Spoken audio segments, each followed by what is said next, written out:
couple days ago, somebody died. I made a little jokey joke online. It was an old bit I had about Luigi Mangione and assassinations, and I woke up, and it turns out my name and my face and all my social media were plastered over all these conservative accounts. Laura Loomer retweeted me. I started to get harassed and all these racist comments and death threats. Now that I've had like a day or so to process this all, the message I got the most was, where's your next show? And I understand that these people were threatening to murder me. But I've also been doing stand-up almost 11 years to like very little financial success. And I gotta say, it's nice to hear people ask that question for once. Like, can I sell some tickets now? Like, do I have fans?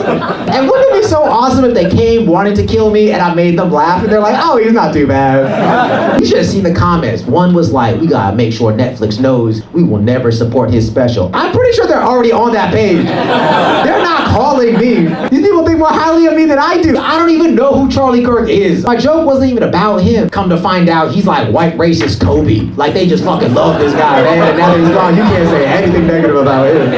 You know what I found out during this whole episode? A lot of people that wish me harm have Yahoo email addresses.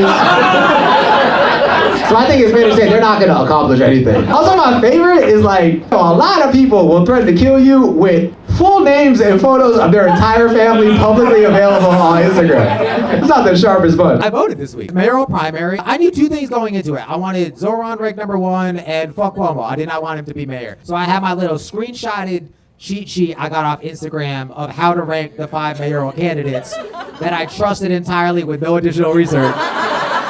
I went to the polling place, I walked into the booth, I opened up my ballot, and it turns out there was like 15 other things besides mayor we had to vote for. I had no idea. I was not prepared. I was all proud to do my civic duty. Now I gotta pick a comptroller. I don't know what that word means. Why are you making me make that decision? Here's the thing, they let you have your phone in there, but you can't just Google who do I vote for. You know what I mean? Like, that's not a real thing. Also, service in that building was super tricky. So I was trying to think of Instagram accounts that might have public lists of endorsements that I could just copy off of then and there. So I'm literally trying to look up the only account I can remember, which is Hot Girls for Zohran.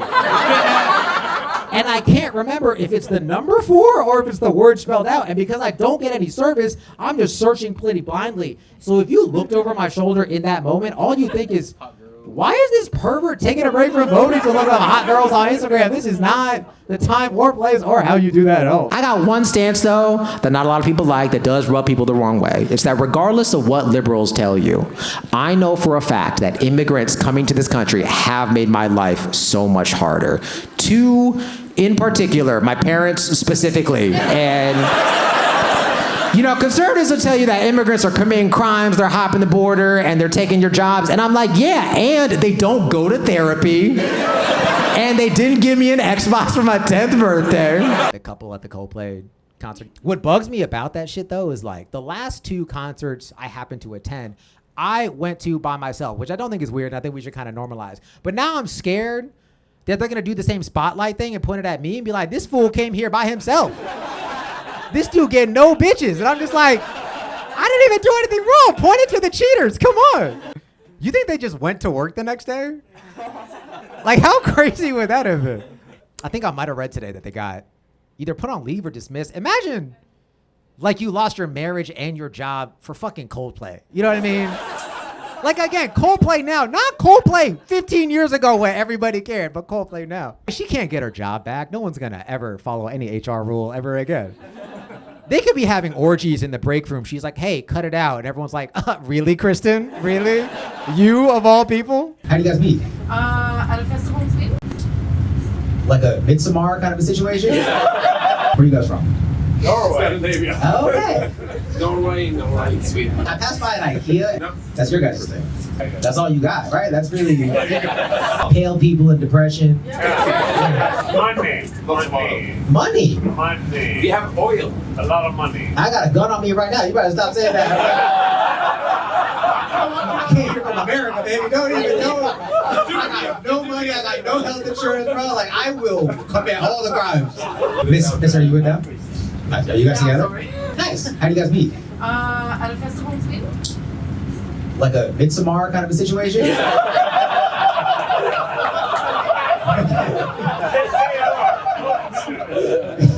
that the right country? You guys ever think about leaving the country? More and more people say yes every time I ask that. I was just in Japan. A lot of white guys in Japan right now. A lot of white guys in Japan, which by the way, is crazy. For a white guy to leave America now, that's like leaving the Bulls during the 90s. That doesn't even make any sense. But you walk around Tokyo, Tokyo is mostly Japanese, right? You see all these white dudes sprinkled around, and I was like, why are they all here? Like, what am I missing? They can't all be creeps with Asian fetishes. You know what I mean? Like, I was like, there's gotta be a reason. So I met this one dude, he had been there 20 years. I was like, hey man, what brought you out here? Hoping he'd say, I don't know, a job, military, something along those lines. He says, the women. And look, I wanted to give him the benefit of the doubt. I was like, maybe he's trying to be funny, right? So jokingly, in response, I said, hey man, you know we got plenty of Asian women back home. And he said, not this many. And I was like, all right. Keep those fucking creeps in Japan, okay?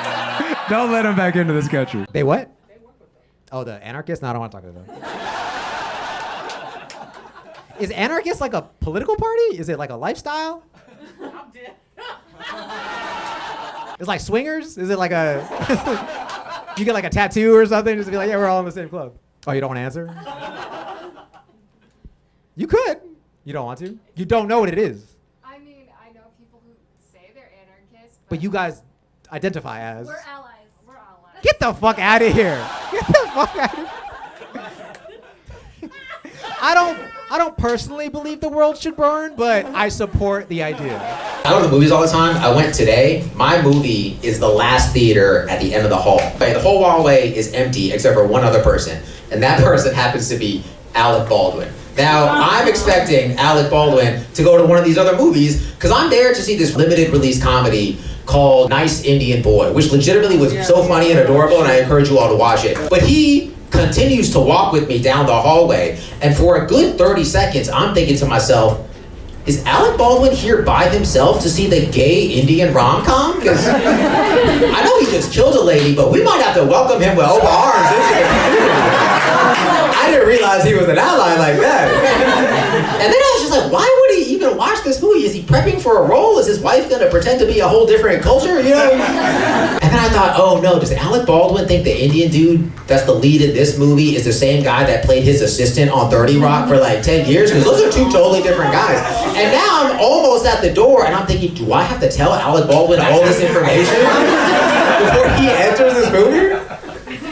And then he went into Minecraft. I didn't see that coming. The Oklahoma City Thunder won the finals this week. The fun thing about that team is it's very young. Most of them under 25, a lot of them not even 21. So a bunch of them don't even drink like that. And a lot of the fans and the media were complaining that their celebration was too tame. And it doesn't really shock me that a bunch of Gen Z athletes don't drink like that. What does shock me is that anyone would choose to be sober in Oklahoma. Okay. I don't know why you would live life like that. Maybe I shouldn't say that. Maybe Oklahoma's not that bad.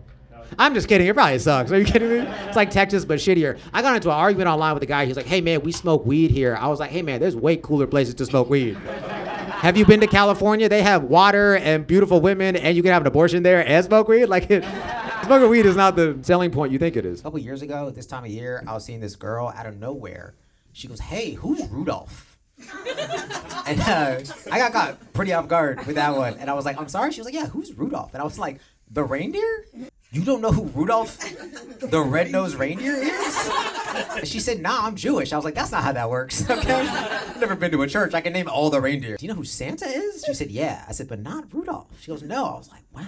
How do I even begin to explain? Who is Rudolph? So I said, Rudolph the Red-Nosed Reindeer had a very shiny nose, but all the other reindeer used to laugh and call him names. And she interrupts me and she goes, why? And I was like, because he's the only one with a red nose. Duh, pay attention. It's pretty sound logic here. And then one foggy Christmas Eve, I was just doing the song. There's not a lot of other way to tell the story. Then one foggy Christmas Eve, Santa was like, hey, Rudolph, can you help lead this expedition? Because Santa has magic and flying reindeer, but not headlights for some reason. And then all the reindeer loved him.